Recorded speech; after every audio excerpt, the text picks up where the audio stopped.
This is the second video on management of diabetic ketoacidosis, and here we're going to discuss the role of insulin therapy.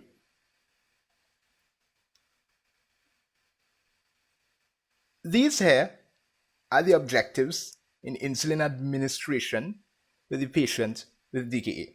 We have primary and we have secondary objectives. Primarily, as discussed in the video with pathogenesis, we want to stop lipolysis and ketosis, and we want to reverse the body's catabolic metabolism, which is being perpetuated by cortisol and glucagon and other counter-regulatory hormones, into a state of anabolism. I mean, I am always thinking of cortisol as the mortar and pestle of the body, where it just takes everything and squishes it down into a pasty, soupy substance that eventually becomes substrate for cells. And insulin is here to reverse that kind of action. And that's primarily. And then secondarily, insulin helps to control your hyperglycemia and also to correct hyperkalemia. And so there are a few types of insulin.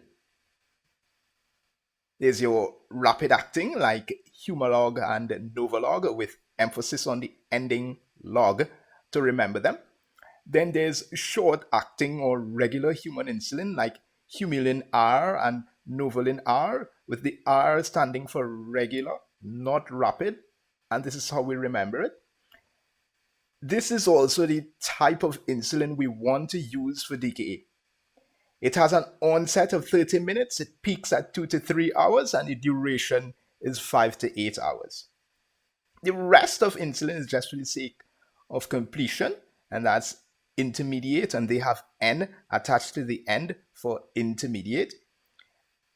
Then there's the long acting, which begins with L for long, like Lantus and Levemir. And lastly, of course, there's the ultra long types of insulin. And the route for insulin administration is IV infusion, and that should be a continuous infusion. The reason for IV and not a subcutaneous route is that patients with DKA, they're likely to be dehydrated. They have constricted vessels peripherally, causing this cool and clammy skin. And so if we inject subcutaneously, there's not much circulation available to effectively get the insulin into the system, or at least not at the rate at which we would need it to go. So that this here is about the type of insulin and the route of insulin. But a question could be, when are we going to start insulin? And in a previous video, we talked about, when we talked about fluids, we mentioned a certain checkpoint. And it is right here that we initiate insulin. This is where insulin is commenced, and that's right after the bolus fluid is provided. And that is also provided that the potassium level is above 3.3. So just a recap, this is the bolus fluid that are infused over 30 minutes. Then we reach this checkpoint line. Remember, no potassium in a bolus.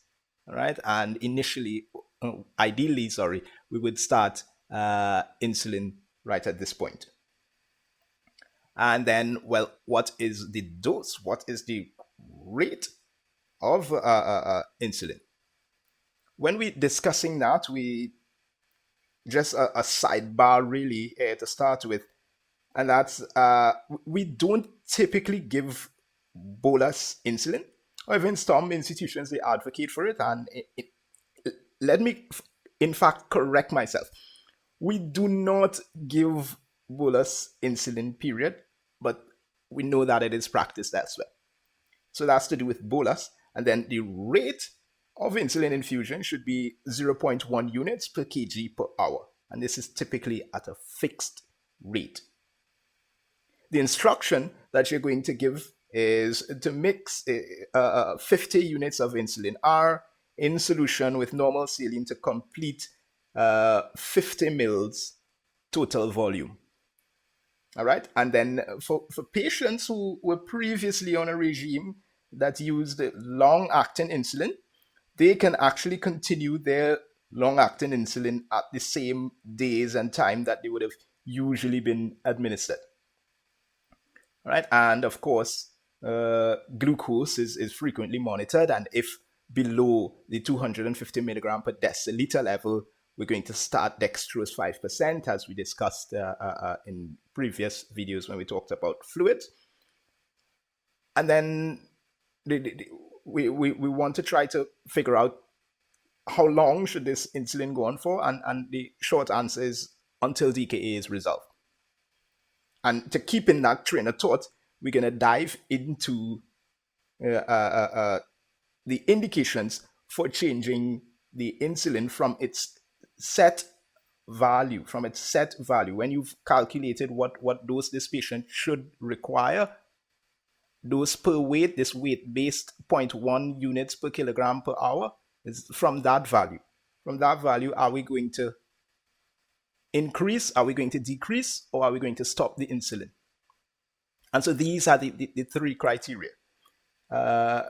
We see a very strict criterion must be satisfied for when we're allowed to increase the rate from its weight-based dose, and that is only if serum ketones are not decreasing at the appropriate rate, which is more than 0.5 millimoles per hour.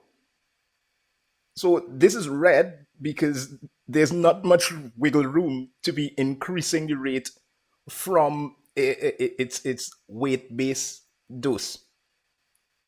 You could only do it under one circumstance.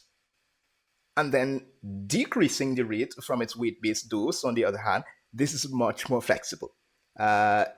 This is getting the green light, and this makes sense because as the patient is rehydrated, as they clear more and more ketones, the cells start becoming more and more sensitive to insulin, and so insulin becomes more and more effective. And when this happens, the patient is becoming more and more prone to hypoglycemia. So the sensible thing to do, as well as switching to dextrose 5%, especially in a patient with hypoglycemia who is improving clinically, is to reduce the insulin rate. And then the third scenario, just like the first one, is given a red light. Is almost like a human rights violation or something to stop the insulin without one of these reasons. And that is in the presence of hypokalemia, in which it's only stopped temporarily to begin with, and it must be restarted once the potassium is normal again anyway. So that's just a temporary halt. And the second reason is when DKA has resolved. And we see the criteria defining resolution. pH more than 7.3, ketones less than 0.3 millimoles per hour. And some people include bicarb and anion gap into this criteria as well. One of the main concepts here is to see how insulin is used to target lipolysis and ketosis, and not so much the hyperglycemia. What would kill a patient with DKA acutely is the ketosis and acidosis. And, well, electrolyte disturbance as well, but it is not the hyperglycemia.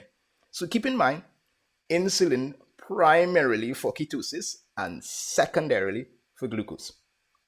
And it's easier to understand now why the DKA patient, who they might look clinically well, and they're probably tolerating well, and they have stable or normal glucose values, but they're still kept on the ward with the insulin infusion running. And that is to ensure that the catabolic state with lipolysis, you need to make sure it's over and that the DKA is completely resolved. Because if we stop the insulin too soon, they could rebound and they could slip back into DKA. So insulin is hardly really about reducing glucose when we're talking about DKA. And this brings us to the end of the video.